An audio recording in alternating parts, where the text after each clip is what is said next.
하나님의 말씀 같이 읽도록 하겠습니다. 오늘 우리에게 주시는 주님의 말씀은 출애굽기 1장 20절에서 22절과 마태복음 2장 16절에서 18절까지의 말씀입니다.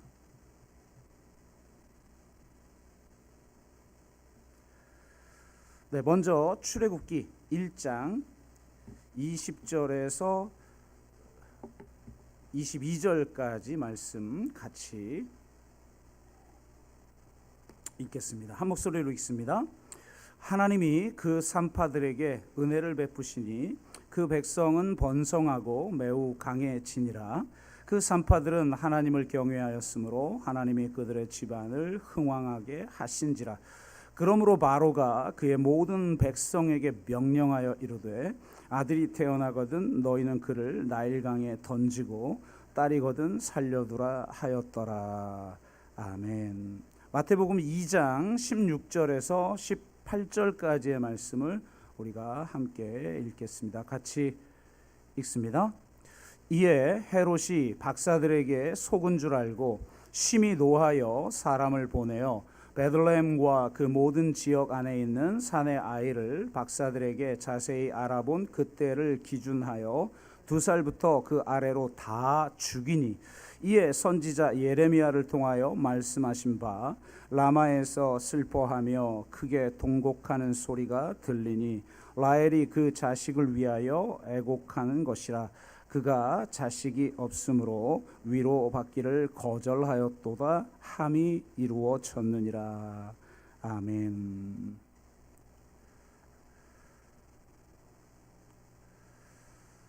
지금 이번 주가 대림절 세 번째 주인데요.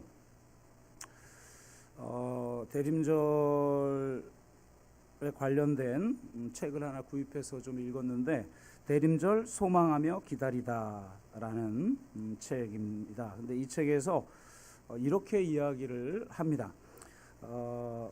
사람들은 성금요일에 참혹함을 건너뛰고 부활절의 복음으로 곧장 달려가고자 하는 유혹에 쉽게 빠져든다. 마찬가지로 억압받는 이스라엘 백성의 혼란과 고통, 평화가 없는 세상에서 하나님의 샬롬을 바라는 갈망의 깊이를 보려 하지 않은 채 성육신의 소망으로 급히 달려가곤 한다. 이런 문제 제기를 한 후에 그는 뒷부분에서 이렇게 말합니다. 우리는 그리스도의 탄생을 축하하기 전에 해산의 고통을 기억한다. 그러니까 우리가 그래야 한다라는 의미에서 이제 적습니다. 즉 구속의 탄생을 기다리며 신음하면서 갈망하는 온 세상과 온 창조 세계와 함께 기다린다. 우리는 새벽을 축하하기 전에 어둠을 마주한다. 성탄절을 준비하려면 구입할 물품 목록과 장식만이 아니라 슬퍼할 수 있는 공간을 마련해야 한다. 그렇게 우리는 이스라엘의 비탄에 동참한다. 그리고 기다린다. 그 포로 생활 고달파 메시아 기다립니다 라는 찬송가 104장의 가사처럼 이렇게 이야기를 합니다. 그러니까 진정한 대림절은 메시아를 기다릴 수밖에 없는 이 포로 생활 고달파 메시아 기다립니다라고 노래할 수밖에 없는 그 고통 속에 있는 사람들의 고통에 우리가 먼저 동참하는 것이 중요하다. 이런 문제 제기를 합니다. 너무 빨리 성탄절로 달려가기 전에 메시아를 기다릴 수밖에 없었던 사람들의 고통을 기억해야 합니다. 누가 도대체 메시아의 오심을 열망했는가를 살펴보아야 합니다. 오늘 말씀이 그런 시간이 되기를 바라며 세상과 자신의 아픔에 귀를 기울이는 시간이 되기를 주의 이름으로 축복합니다. 우리는 질문해야 합니다. 도대체 누구에게 출애굽이 일어났는가? 출애굽이라고 하는 하나님의 엄청난 구원 사건은 왜 일어났는가 도대체? 그것은 출애굽기의 말씀을 보면 애굽의 압제로 인해 신음하는 자들에게 이런 역사가 일어났다는 거예요. 특히 아이들이 죽어가는 걸 무기력하게 지켜볼 수밖에 없었고, 그 아픔 때문에 신음하는 자들의 소리가 하늘에 상달되어 출애굽이라는 사건이 일어났다는 것입니다. 하나님은 그 통곡 소리를 들으시고 그들을 해방하기 위해 땅으로 내려오십니다. 우리가 대림절에 결코 놓치지 말아야 할 점이 바로 이것이죠.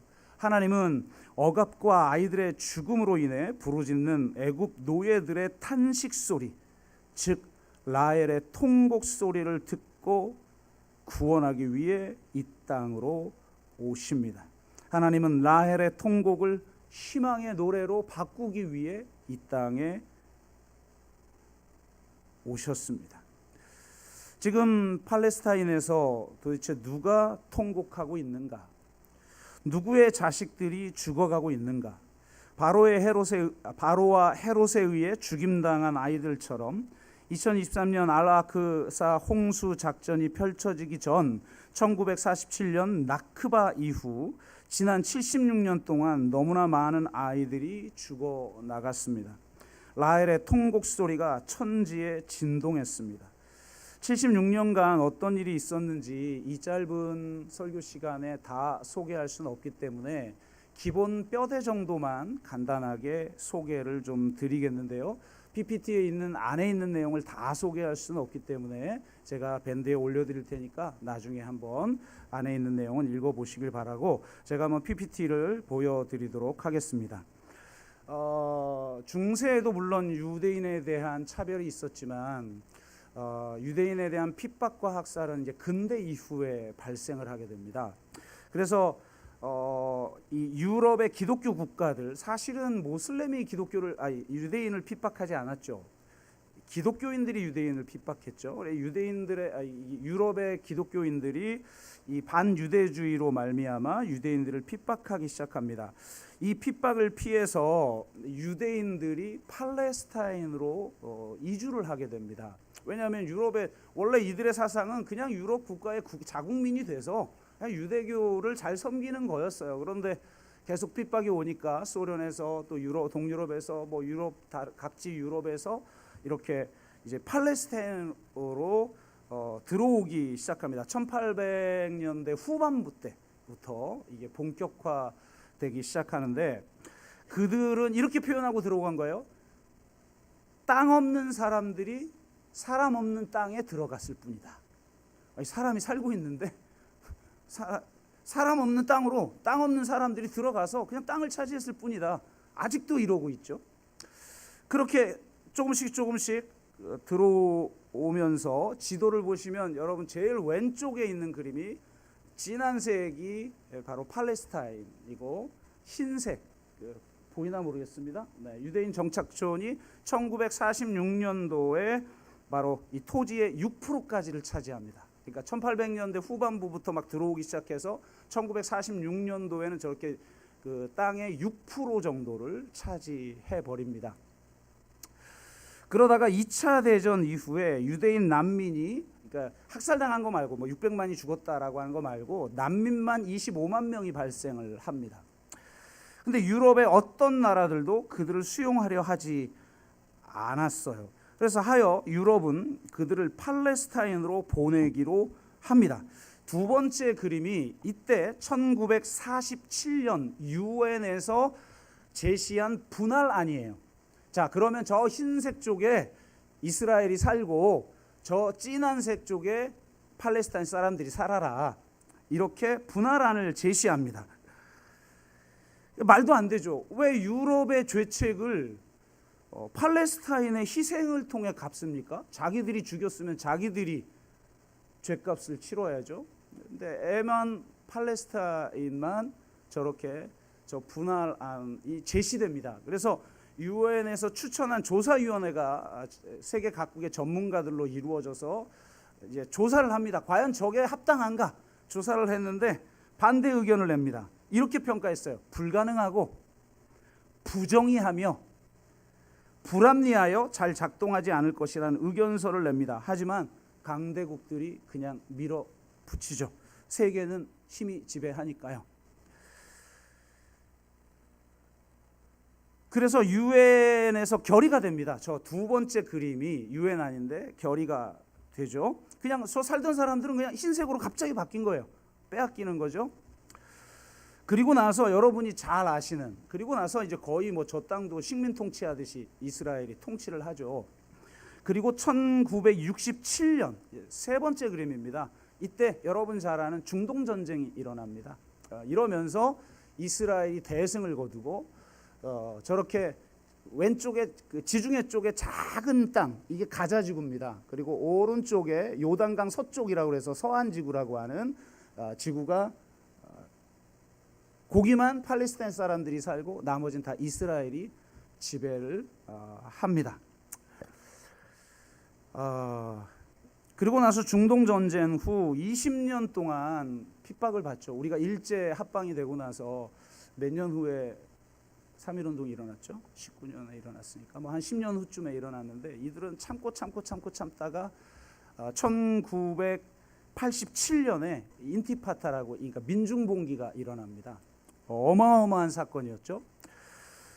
이로 인해서 1993년에 그 유명한 오슬로 협정이라는 협정이 맺어지게 되고, 그 다음에 1994년에 팔레스타인 자치정부가 출범을 합니다. 이제 이 팔레스타인은 이 정부가 다스리게 되는 걸 승인한 거죠, 이스라엘이. 그런데 그렇게 되고 그러면 저 땅이 그냥 유지가 됐는가? 그리고 팔레스타인은 저기서 잘 살고 이스라엘은 저 흰색에서 잘 살았는가? 그렇지 않아요. 이스라엘이 계속 땅을 쳐들어와서 마을을, 쑥대밭을 만들고 사람들을 학살하고 거기에 정착촌을 만듭니다. 그래서 저 서한지구 땅을 뺏어서 지금 현재 저 남은 땅, 팔레스타인의 남은 땅이 저기 제일 오른쪽, 여러분 보시기에 제일 오른쪽에 있는 그림이에요. 네. 저 국제법이 인정한 두 번째 그림은 사라진 지 오래고, 저 중동 전쟁 이후 형성된 저 땅도 다 침략당해서 저거밖에 안 남았죠. 그러니까 더 이상, 아니 자치정부까지 유엔에서 전 세계가 승인하고 이스라엘하고도 협정을 맺고 했는데 저렇게 계속 땅을 빼앗기니까 이제 2000년도에는 제2차 인티파타가 일어나기도 합니다. 정착촌은 서한지구를 갈기갈기 찢어놓고 이웃들도 분리시켰고, 그러니까 장벽이 딱 세워지면 내 옆에 10m 밖에 살던 내 이웃도 이제 남이 되는 거죠. 그 장벽을 통과하려면 체크포인트라고, 여러분 가보셨는지, 저 성지순례 하면서 거기 직접 들어가 봤는데 검문 다 당하고 뭐 이러고 나서 이제 가는 거예요. 그래서 팔레스타인을 감옥처럼 만들고, 이 과정에서 수많은 서한지구의 팔레스타인 사람들이 쫓겨나고 죽고 또 불법적으로 감금되고, 심지어 어린아이들도 무조건 감옥으로 감금해 버립니다. 그게 이제 그림으로만, 사진으로만 자세한 설명을 할 시간이 없으니까 한번 볼까요? 다음 페이지. 그러니까 저 원래 팔레스타인 땅인데 훅 들어가서 저기에 그냥 정착촌을 만드는 거예요. 저 위에 아파트 짓듯이. 그리고 여긴 내 땅, 그리고 다 빼앗는 거죠, 계속. 그리고 저항하면 다 죽여버리고, 올리브 추수하려고 그러면 총 쏘고 추수 못하고 살 것도 없고. 그 다음 페이지. 저게 이제 분리장벽이라는 거예요. 이스라엘 여러분 가보시면 곳곳에 저 장벽들이 있죠. 그리고 다음 페이지. 네, 저 장벽 따라 그냥 걸어가야 하는 저 모슬림 여인을 보죠. 자, 다음 페이지. 네, 제가 성지순례 때 찍은 사진인데, 부목사 시절. 그때도 장벽이 있었는데 지금 얼마나 더 많아졌겠어요. 어마어마하죠.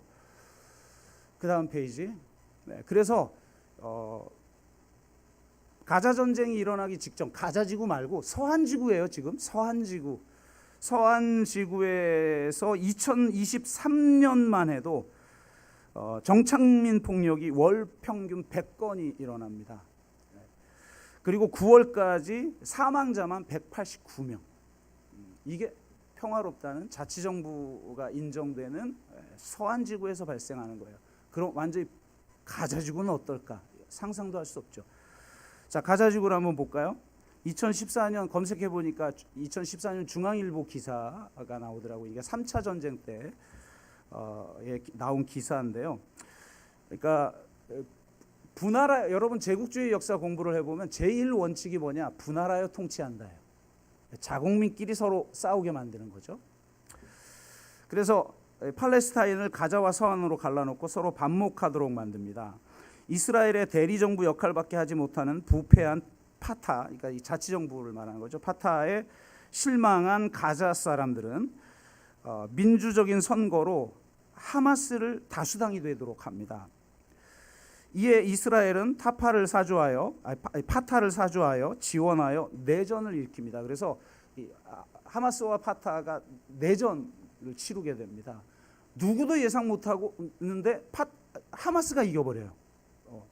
이스라엘이 지원을 했는데도. 그래서 가자는 하마스가 다스리고 서안은 파타가 다스리게 됩니다. 이에 이스라엘은 2007년도에 가자 지구를 완전 봉쇄를 합니다. 완전히 장벽으로, 그냥 한쪽은 바다고 장벽으로 그냥 가둬버립니다. 가둬버려요.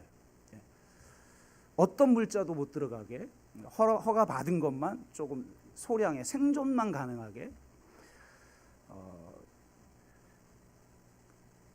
이 상황에 대한 아주 진짜 비극적인 이야기들이 있는데 이 시간에 이걸 소개할 수가 없으니까 어쨌든 그냥 저 감옥에서 2007년부터 살게 되죠.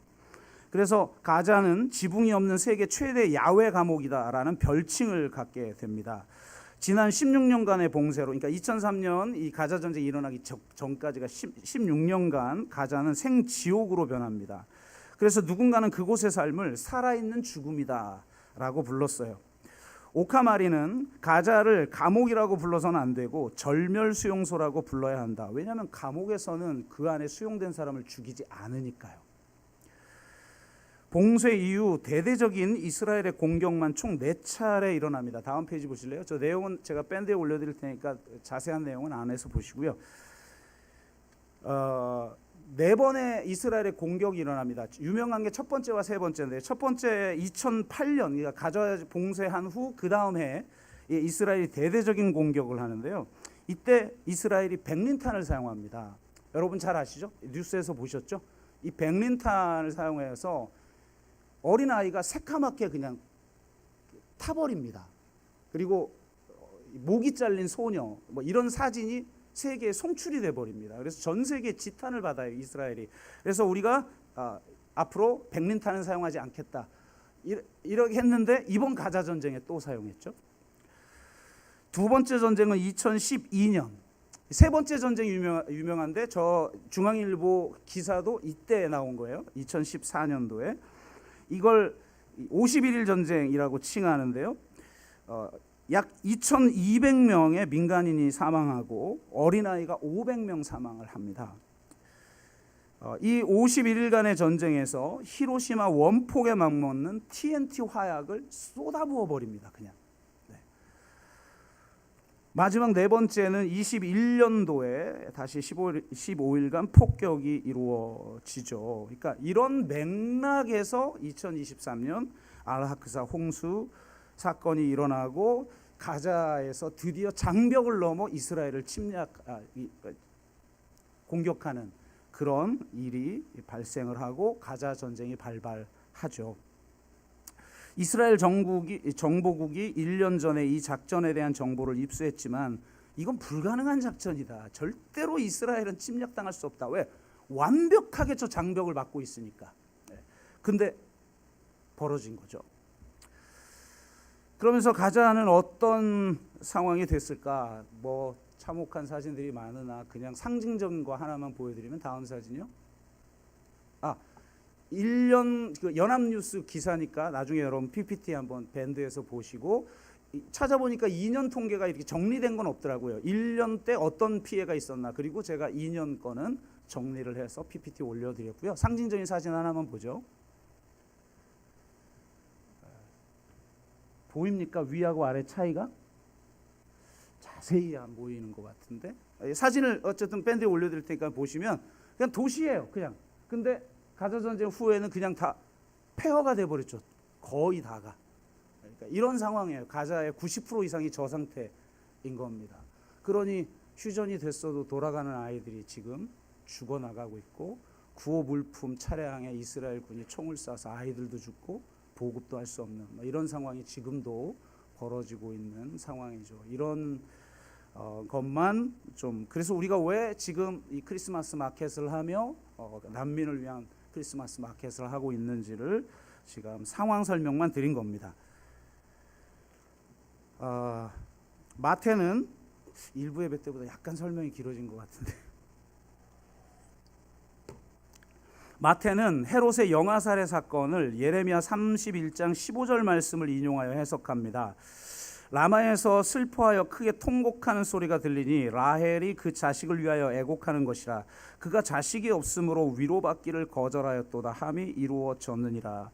유대인들에 의하면 헤슈반 월 11번째 날이 라헬이 죽은 날이에요. 라헬은 야곱의 아내이기 때문에 당연히 모든 가족이 가족묘인 헤브론에 있는 가족묘에 묻혔는데, 성경을 읽어보면 여러분 독특하게도 이 라헬은 가족묘지에 묻히지 아니하고 바로 에브랏, 곧 베들레헴 길에 묻혔다고 기록되어 있어요. 그래서 아니 도대체 왜 이 야곱이 사랑했던 아내 라헬은 가족묘에 묻히지 않았을까? 이걸 랍비들이 연구하다가 이렇게 생각했답니다. 장래 이스라엘이 몰락하여 포로로 끌려가는 거죠. 그러니까 어마어마하게 죽죠. 여러분 그 이스라엘이 멸망할 때의 그걸 예언한 장면들을 보시면 참혹합니다. 그냥 전쟁이 일어나면 그렇게 되죠. 그냥 뭐 그것도 고대 전쟁이니까 얼마나 참혹하겠어요. 참혹하게 죽어나가고 나머지는 포로로 끌려가죠. 다 끌려간 건 아니지만 주로 이제 상위 계층들이 다 끌려갑니다. 그러니까 바로 그렇게 끌려갈 비참한 운명을 야곱이 미리 알았기 때문이라고 보았어요. 야곱은 라헬을 그 길가에 묻어 그 자녀 이스라엘 백성들이 끌려가는 슬픈 모습을 보고 다시 회복할 수 있도록 울며 하나님께 자비를 베풀도록 강구할 것이라고 생각했다는 거예요. 그래서 원래 라헬은 에브랏 길에 묻혔지만 예레미야, 우리가 이 마태가 인용한 이 예레미야의 예언은 그 장소가 옮겨져서 라마로 이야기되고 있어요. 왜냐하면 이 라마가 바로 바벨론으로 이스라엘 백성이 끌려가는 길에 위치한 곳이거든요. 그러니까 그 처절하게 학살당하고 나라를 잃고 성전은 파괴되고 노예로 끌려가는 사람들을 바라보며 통곡할 수밖에 없는 라헬의 통곡 소리에 대한 이 예언이 이루어진 것이다. 헤롯이 영아들을, 베들레헴 영아를 죽인 것은, 이렇게 성경은 풀죠. 제가 가끔 이 비판적인 성경 해석을 하는 분들의 책들도 좀 읽어보면, 야, 꼭 저렇게까지 봐야 될까 하는, 비판적일까 이렇게 생각이 들 때가 있는데요. 뭐라고 그러냐면, 왜 메시아는 이 땅에 와가지고, 안 오면 될 걸 왜 와가지고 애들을 죽이냐. 오지 않았다면 애들이 죽을 일도 없었잖아요. 이렇게 비판을 하는 경우를 종종 봅니다. 이런 문제 제기는 그 순간만을 딱 끊어서 사고하는 전형을 보여주는 거죠. 딱 끊어서 예수님이 오시고 베들레헴의 영아가 죽고, 그보다 더 넓은 걸 봐야죠. 더 넓은 거를. 실제로 헤롯의 영아 사례는 여러분이 그 시대에 대한 공부를 좀 해보면 이 불의한 권력에 의해서 일어난 수많은 학살이 있습니다. 그 학살 중에 하나예요. 그러니까 바로 그런 무고한 피를 흘리는 수많은 권력의 폭력이 난무하던 시대 한가운데로 예수님이 오신 거예요. 그러니까 예수님이 오셔서 학살이 일어난 게 아니라 예수님이 그 수많은 학살 한가운데로 들어오신 것이다. 그 학살로 인해 통곡할 수밖에 없는 사람들의 그 고통과 연대하기 위해서, 통곡하며 메시아가 오기를 기대하는 사람들의 그 장소 한가운데로 들어온 것이다 라고 봐야 되는 거라는 거예요. 이렇게 생각을 해볼 수가 있어요. 일제 강점기에 독립군들의 저항이 있었는데요.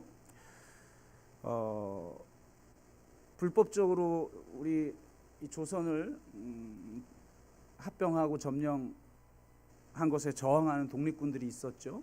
그리고 3.1운동 이후 임시정부가 또 여러 의거를 단행했습니다. 그런데 지금 이스라엘이 팔레스틴을 완전히 점령한 상태니까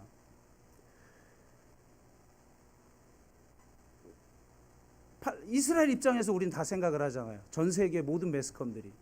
그런데 이걸 일제로 한번 바꿔보잔 말이에요. 아니 일제 오죽하면 김문수인가? 국적이 일본, 일제시대는 국적이 일본이라고, 조선이란 존재하지 않는다고. 뭐 3.1운동에서 독립 아무리 선언해봤자 지들끼리 선언한 거지 국제가 인정했냐고 뭐 이러잖아요. 왜 도리어 일제로 인해서 이 나라가 근대화되고 얼마나 좋냐.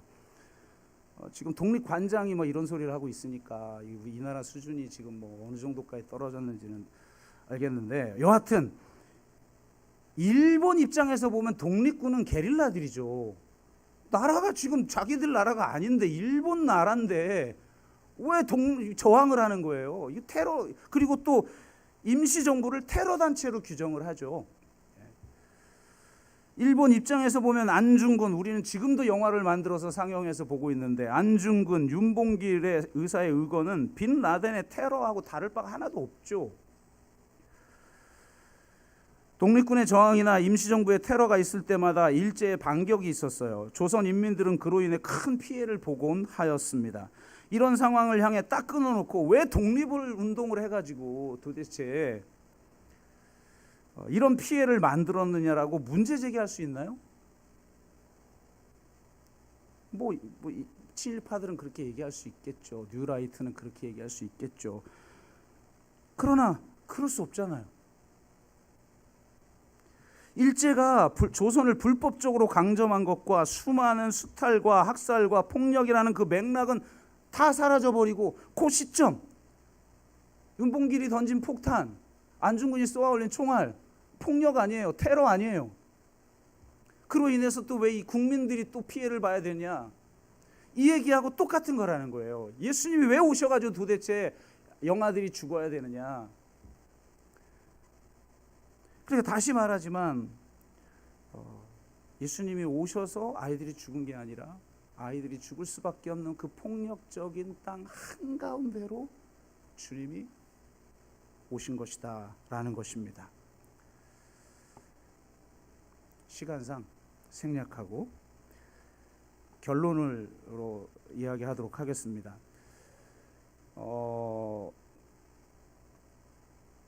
결론을 대신하여 예레미야에 나온 9절의 목적을 좀 말해 보고자 합니다. 이 구절은 비극적 상황에 대한 상황을 묘사하려는 데 있지 않아요. 여러분 지금 비극적인 현실이 있죠. 아이들이 죽었으니까. 왜 죄 없는 아이들이 죽어요 도대체. 그래서 라헬의 통곡 소리가 난다. 그걸 이제 이 베들레헴의 아이들이 죽은 아이들의 모습을 보고 그 라헬, 그 어머니들의 그 통곡 소리가 하늘에 상달되는 상황을 지금 예레미야서로 비유하여 얘기하고 있는데, 이 마태가 인용한 그 구절의 실제 맥락이 뭐냐? 그거는 희망이라는 거예요. 그 자세한 의미는 제가 성탄 때 이야기를 드리기도 하고, 어쨌든 그래서 마태가 인용한 구절 바로 다음 구절을 우리가 같이 읽어야 돼요. 이렇게 돼 있어요. 여호와께서 이와 같이 말씀하시니라. 내 울음소리와 내 눈물을 멈추어라. 자식이 죽어가는 것 때문에, 포로로 끌려가는 것 때문에, 이 억압 때문에 통곡하는데 멈추어라. 내 일에 싹을 받을 것인즉 그들이 그의 대적의 땅에서 돌아오리라. 여호와의 말씀이니라. 포로로 끌려간 그들이 회복될 것이라는 거예요. 그러므로 지금 이 땅에 있는 이 절규의 소리를 듣고 이 불합리함 속에서, 부조리 속에서 신음할 수밖에 없고, 내 자식이 죽어가는, 그 억울하게 죽어가고 무고하게 죽어가는 그 모습을 바라보며 통곡할 수밖에 없는 라헬의 그 통곡 소리가 나오는 맥락이, 성경은 그 한가운데로 오신 메시아로 인해 이 땅에 가장 연약한 어린 아기의 모습으로 이 땅에 오신 그 메시아로 인해 라헬의 통곡이 희망의 노래로 바뀔 것이라는 거예요. 왜냐하면 바로 그 무고한 자들의 그 핏소리를 들으시고 그들과 연대하기 위해서, 임마누엘, 그들과 함께하기 위해서 이 땅에 오셔서 그들의 고통에 동참하시고 연대하시고 그 절망을 그분의 공생애와 십자가와 부활을 통해서 역전시켜 절규할 수밖에 없는 자들에게 진정한 희망을, 진정한 치유와 회복을 주시기 위해 그분이 이 땅에 오셨다는 겁니다.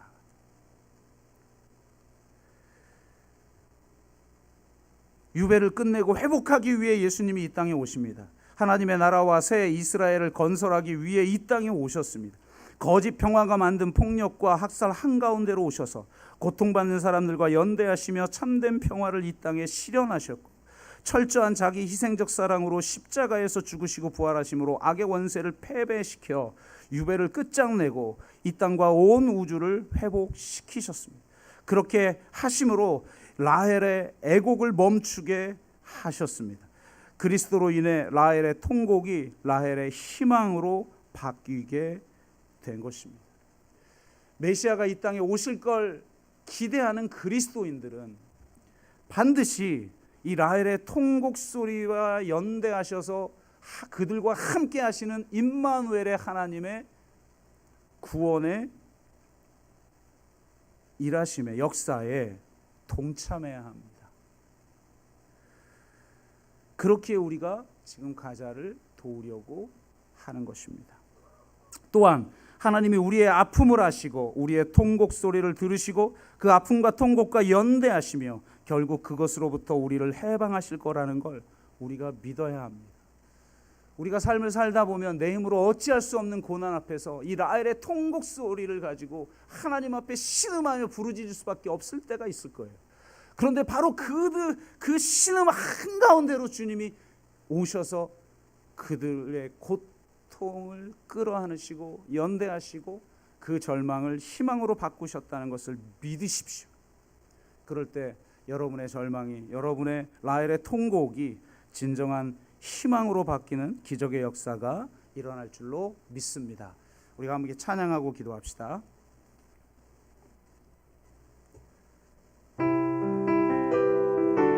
아바 아버지 같이 찬양합니다.